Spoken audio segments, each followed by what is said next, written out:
The Liar. Part 3. The Discovery. For weeks, Felwinter and Felspring searched out Seraph bunkers, trying to find remnants of the technology that built a Golden Age utopia.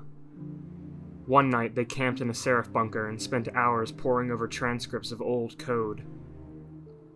"This is weird," Felspring said, and projected a display of a long string of code. "Look, in the Golden Age, Rasputin executes a protocol called Siddhartha Golem. No idea what it is. Some kind of knowledge gathering. It gathers a bunch of transcripts, conversations with humans, recordings of music, a huge database of literature." She whirred, and the projection flipped through thousands of words of code, then stopped again. "Here, early Dark Age. A submind in old Russia says Siddhartha Golem is active and gone rogue." Her voice dropped. "Around the time I found you." Felwinter studied the code. It was almost like sight reading, not quite effortless, but like a native tongue he'd forgotten. "But what is Siddhartha Golem?" he murmured. Felspring zipped back and forth through the code again at a nervous, stuttering pace, then stopped it. She scrolled through the code again, stopped, scrolled again, stopped. "Wait." Her voice quivered just a little. "Do you see that? This is the first time Siddhartha Golem is mentioned. It..." She paused, then went on quieter. "It says initiate Siddhartha Golem upload at DSC 342. A beat. DSC, Felwinter. Felwinter was silent, thinking, uncomprehending. DSC? He asked quietly. Deep Stone Crypt. She was almost whispering now. Siddhartha Golem was an exo. Felwinter looked down at himself, at his hands. He turned them over, studying the warm metal of his palms. The silence filled the bunker nearly to bursting. To Felwinter, it felt like years until either of them spoke again. The whole time, Felspring watched him, frozen in the air. "He's you," she whispered. The Iron Lord. "He wants to join us," Tamir said to Radagast. Felwinter stood next to him, silent, unreadable. Unlike other exos Radagast had seen, he didn't seem to have any emotion mods beyond the factory-setting defaults. It was unnerving. Radagast tipped his chin to Felwinter. "Tamir says you have an interest in the Golden Age." "In the Warmind," Tamir said. "Rasputin." Felwinter said nothing. "What brought you to us?" Radagast asked. Felwinter glanced at Tamir and then back at Radagast. "Your friend here told me about the nanotech you're looking for. Siva?" He paused. "It sounds too good to be true, but I want to help you find it." Radagast studied him and then finally nodded. "Any civilians on your mountain?"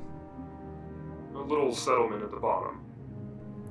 "We think the mountain would make a good place for our base of operations." "Funny," Felwinter said, without any trace of humor. "I said the same thing to myself years ago." Radagast snorted. "So? Would you give up the peak for the cause?" "If I do my people get the protection of the Iron Lords?" Tamir slapped Felwinter on the back, a giant hand hitting an immovable object, and Radagast smiled. Just a little.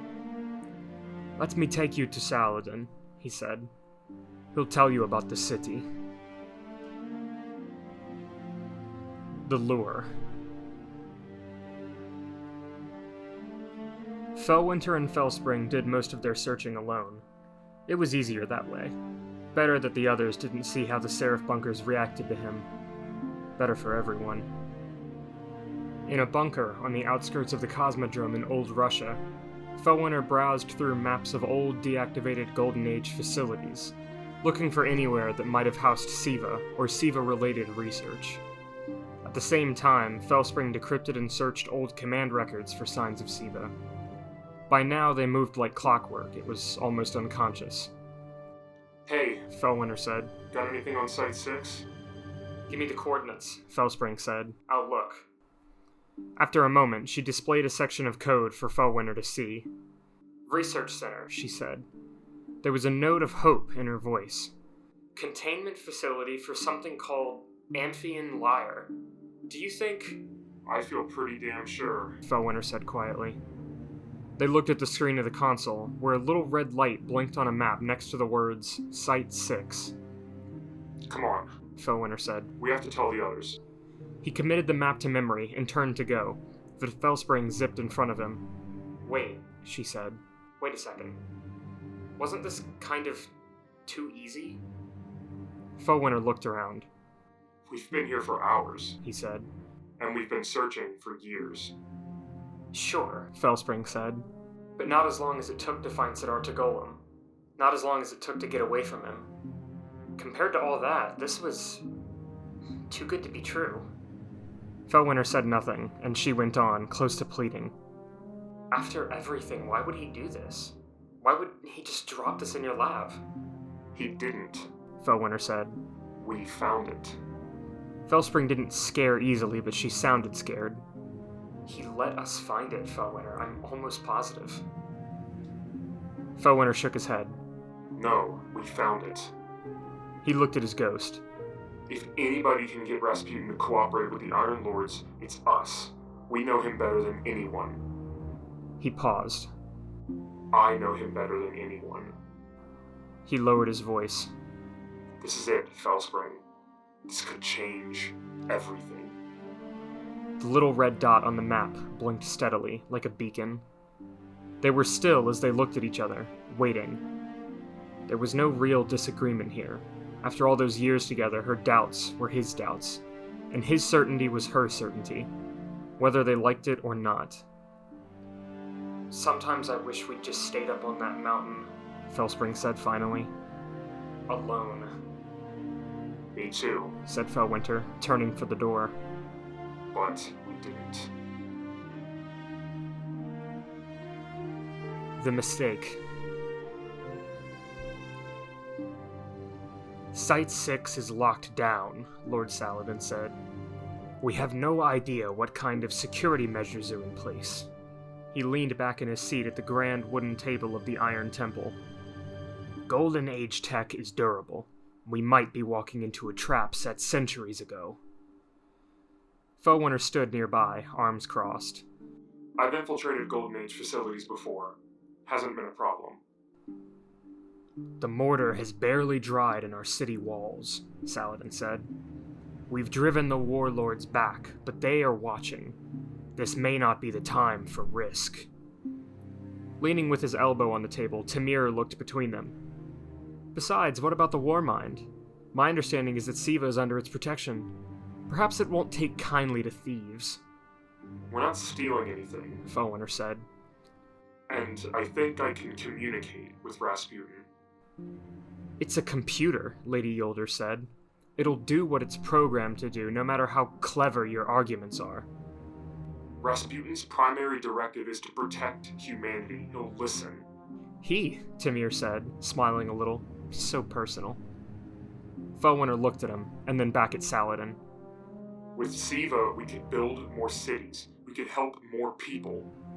Passion wasn't his strong suit, but he felt it now, more than he ever had before.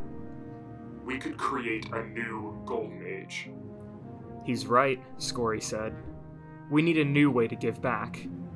She looked between her companions.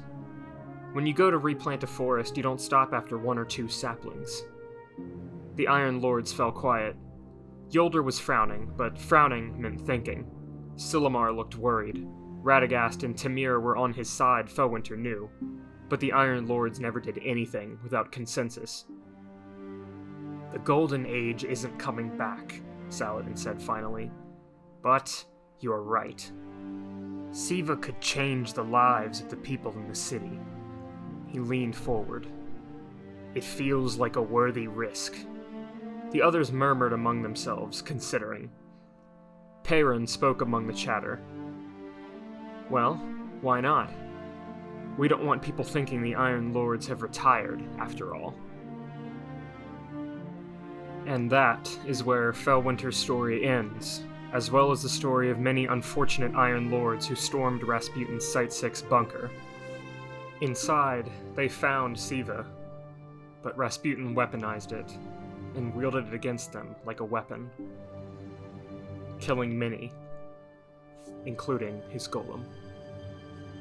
At the end, only a few Iron Lords remained, and if history is to be remembered correctly, they scattered shortly after. I'm considering creating a video that could provide a healthy recap of the history of the Destiny universe, to give some background and context to the stories that are explored in these videos. In it, we would talk about the Golden Age, the Dark Age, and the City Age, as well as explore the nature of the Light, the Darkness, and the Traveler. I may also include basic guides to the main enemy factions in Destiny, including Fallen, Cabal, Hive, Vex, and the Taken. Maybe the Scorn, too. However, before we go, I'd like to leave you with a special treat. In Destiny, legend tells of a shotgun wielded by Felwinter himself, which he called Felwinter's Lie. Fans of the lore have speculated for years about what this lie could be, and finally players were granted access and ownership of the fabled weapon to use for themselves. However, when the weapon was acquired, the lore book that we just read was also released, along with the following lore tab. Felwinter's Lie. I just like the name. It doesn't mean anything. Lord Felwinter to Lord Tamir. We can't tell anyone. Do you know how powerful a war mind is? I know you do. We've been running from one for centuries. Not just powerful either, intelligent. Storing every secret of the Golden Age from the Traveler's arrival right up until the collapse. Imagine if people realized you had all of that, buried somewhere in your head. Just imagine. So we can't. We can't tell anyone. You're something totally new. Part Guardian, part Warmind. There's no one else like you. I think that's why the Traveler sent me to you. But other people won't understand it, and Rasputin will never, ever stop coming after you. After us. Ever. So it's just us, Felwinter. Just you and me. This is our lie, and ours alone. Thank you for joining me, Guardian. Make sure to subscribe if you haven't already. The best way to let me know that you enjoy my content is to leave a like on the video, or a comment down below. Thank you so much, and I'll see you in the next video.